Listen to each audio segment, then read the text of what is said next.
Pacing. World building. Characters. Story. Long ago, the four elements lived together in harmony. Then everything changed when the lazy-ass screenwriters attacked. Only the Avatar, master of all elements, could stop them. But when the animation industry needed him most, he vanished. Well, several years passed and the fandom discovered the new Avatar. But she had a long way to go before she was ready to impress anybody. So now, we remember the most important question that the original Avatar posed to us. Will you go penguin sledding with me? Sure, I guess. Spoilers beware. We've got a lot of characters, so let's talk about the ones who really matter to the season's main plot. We may leave a lot of the lovable fuckers to the wayside, but hey, that's what you watch the actual show for, dammit. First, we've got Aang, the Avatar, who is a small, precious 112-year-old boy who must be protected at all costs. Katara, the mom of the group who you don't want to fuck with. Sokka, both the comedic relief and the unexpected genius of the team, who the universe continually likes to kick in the teeth. Appa and Momo, the adorable pets, and also the last of their kind.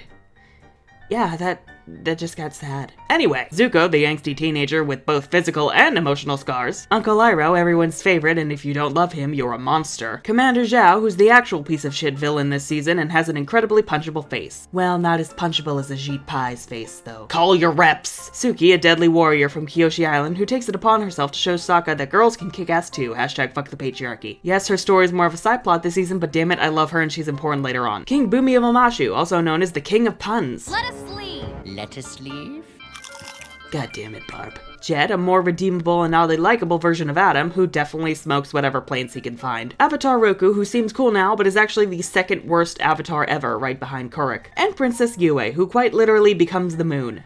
No, she is not Sailor Moon. So quick exposition dump in a much less tactful way than the show's opening. The world is divided into several nations based on the elements of earth, water, fire, and air, and some people can control the elements, called bending, but only the Avatar can bend all four. However, the Fire Nation launched a huge attack on the rest of the world in which the Avatar disappeared and the air nomads were all slaughtered. Yes, this aired on Nickelodeon. Our story begins 100 years later when Katara and Sokka, the Southern Water Tribe, accidentally find this giant iceberg with a mysterious boy inside. The boy turns out to be Aang, encased in ice along with his flying bison, Appa. Aang's an airbender, which strikes Katara and Sokka as odd because genocide. But as Aang and Katara fuck around, they end up leading Zuko, who's hunting for the Avatar to restore his right to their village. Aang, who's of course the newly reincarnated Avatar, gives himself up, but Katara and Sokka go fuck that shit and help him escape. From there, they plan to go to the North Pole to find a waterbending master to teach Aang and Katara. We pay a quick visit to Aang's home, the Southern Air Temple, where we see firsthand the remains of the genocide of the air nomads by the Fire Nation. Aang is truly the last airbender. Gee, I guess that the title wasn't enough of an indicator. Meanwhile, Zhao learns of the Avatar's return and decides to go after him, causing conflict between him and Zuko. From there, we fuck around, meeting some wonderful people, till we learn from none other than Avatar Roku, the Avatar before Aang, that we need to stop Fire Lord Ozai before the end of the next summer, when Sozin's comet will arrive and allow him to wipe out all the other nations in one go. And we've had enough genocides for one show. Again, we fuck around as Katara swipes a waterbending scroll to help her and Aang's training, and along the way we learn Aang and Zuko's past. When Aang learned he was the Avatar, he was to be sent away to the Eastern Air Temple away from his father figure Gyatso. As such, Aang ran away with Appa, only to be encased in ice beneath the seas during a terrible storm. Zuko, on the other hand, challenged a general willing to sacrifice young new troops to take on the Earth Kingdom's forces,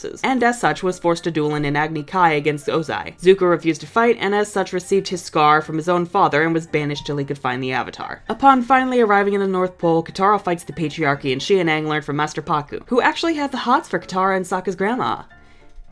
Yeah. Meanwhile, Sokka falls in love with Princess Yue, but she engaged, so the universe really does not like Sokka, does it? But the Fire Nation, led by Zhao, corners the North Pole in a siege to both wipe out the waterbenders like they did the airbenders and to capture Aang. Zuko, having faked his death, sneaks in and, while Aang goes into the spirit world to ask the moon and ocean spirits for help, kidnaps Aang. The gang saves him, but also saves Zuko because potential friendship. But we learn from the creepy-ass code of face dealer, God, he is terrifying, that the moon and ocean spirits Tui and La have taken the earthly form of fishies, and Zhao plans to murder the moon spirit to destroy all waterbending. He succeeds, but while Iroh and Zuko fend him off, Yue sacrifices herself to become the new moon spirit, while Aang and the ocean spirit go on an Avatar state rampage against the Fire Navy. Zhao is taken to the spirit world to live out eternity in the fog of lost souls, more on that when we get to Korra, and the Northern Water Tribe is saved. Everything is looking up as Aang is ready to learn earthbending. Of course, till the Fire Lord sends Zuko's crazy ass sister Azula to nab the Avatar, but we'll get there soon. Avatar: The Last Airbender is widely regarded as the best animated series ever, some even referring to it as anime even though it technically isn't. I have no idea how the hell this show happened, let alone the fact it turned out this amazing for a Nickelodeon cartoon, but my god, it is a fucking miracle. Book 1's actually a lot better than I remember it being. Every episode, aside from The Great Divide, is intelligently and tightly written, fucking with your expectations with conflicts, resolutions, and themes that are actually really investing. Again, aside from The Great Divide, which actually isn't a terrible episode, it's just not as good as the rest of the season. What I really love is the world building. The world and its lore are incredibly interesting, and each culture feels drastically different. Even within a nation, the clothing and architecture can make for interesting varieties. And surprisingly enough, the show doesn't shy away from the darker effects this war has had. Even the air nomad genocide involves fucking skeletons of fallen soldiers and Aang's closest friend Gyatso. Like,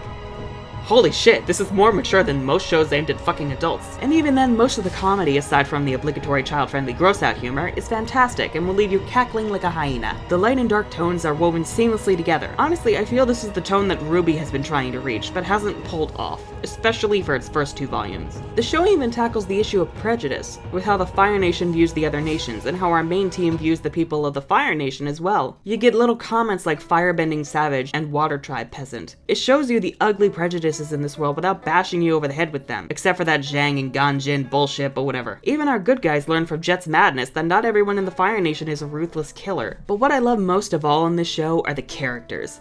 My god, they are fantastic. I can't think of a single character in this show, minus the fucking Zhangs and Ganjins, that I don't find even remotely interesting. Even supporting characters like Suki, Haru and his family, and Yue come across as 3-dimensional people. Aang is this fun-loving, happy-go-lucky kid who's struggling to accept his destiny as the Avatar. Katara is the mother of the group who provides inspiration to others while still kicking some ass herself. And Sokka, while a bit of an ass in the universe's personal punching bag, is far from useless. He may be a non-bender, but he's pretty damn good with a boomerang, not to mention he's great at strategy and often has genius ideas to get the group out of bad situations. Their dynamic works so well, and they really do feel like a family throughout their journey. What I especially love is that they're allowed to have conflict with each other without it seeming petty and forced. Again, except for the Great Divide. Sokka's allowed to freak out when Aang leads the Fire Nation to their village and burns Katara, and Katara is allowed to flip out on Aang when he picks up waterbending way faster than her. Even that bit when Aang hides the scroll from Katara and Sokka's father who's off at war, which a lot of people seem to have a problem with, I actually kind of like it, because Aang is allowed to make a terrible choice that he has to own up to. And he does own up to it. He could have easily kept it quiet, but he didn't because he's a marshmallow. But I mean, given that he's lost his people and this is basically all the family he has left, it makes sense that in the stress of the moment, he would make a terrible decision like keeping that secret. But the real spectacular writing lies within Zuko and his uncle Iroh. Iroh's this lovable, goofy guy who's incredibly wise and enlightened. We don't get all of his backstory this time around, but we do know that he was once a Fire Nation general known as the Dragon of the West, and he laid siege to the capital Earth Kingdom city of Ba Sing Se. And if you needed even further proof of his enlightenment, the dude can see spirits. Zuko has probably one of the best backstories I've ever seen. It perfectly explains his rash behavior and motivations. Misguided as he is, the kid has been abused by a fucking lunatic. He has his uncle as his true father figure who loves him unconditionally, but Zuko wants his own father's approval. He was a sweet kid born into a family of monsters, and since his literal scarring incident, he's been trying so hard to prove he's just as ruthless as them. It's quite tragic, but knowing where his arc is going, I'm happy to watch him change for the better. But the fact that the show can take an antagonist and make me care, empathize, and root for him, oh god, this show, man. Now the animation is spectacular. We all knew that. Aside from its anime influence, it really does stand out from the rest of the Nickelodeon cartoons. The fight choreography especially is fantastic. The bending is rooted in different forms of martial arts. Firebending is Northern Shaolin Kung Fu, earthbending is Hanga, waterbending is Tai Chi, and airbending is Baguazhang. It differentiates not only how they look, but also what they mean in their respective cultures. So all in all, Book 1 is near flawless, save for the odd bits of meh gross out humor along with the entirety of the Great Divide. Even so, this show ranks above the rest, and is definitely worth a nostalgia trip of binging. And now it's time for our traditional funny moments section, because by god this show knows comedy as well as Zuko knows angst. I think I got midnight sun madness. You mean the moon. Sokka, you haven't even seen Yue die yet and you're already traumatized. Take them to the refurbished chamber that was once bad. This is gonna be me when I'm old, I swear. Kangaroo Island, eh?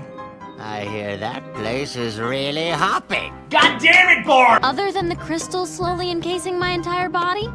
Doing great. Everyone during finals. I'm the most powerful earthbender you'll ever see. I think Toph would like to have a word with you. Also, how is Boomy in this shape? You know what, those crystals he eats? Probably crack. It's important that you be prepared for anything. No one in Omashu got their bail on time that day, including old man Pippin Padlock's accomplice, who died because he didn't take his medicine on time. These kids, they're killers. Enjoy the review? Glad to hear it. Want to murder me to release your anger and then sacrifice me to the internet gods? Hit the dislike button. It's still interaction. I've got a review for Book 2 Earth set for next Friday, and if you're not into Ruby, be sure to check out my So You Wanna Get Into Ruby video. I'm the Unicorn of War, and this has been a shit show.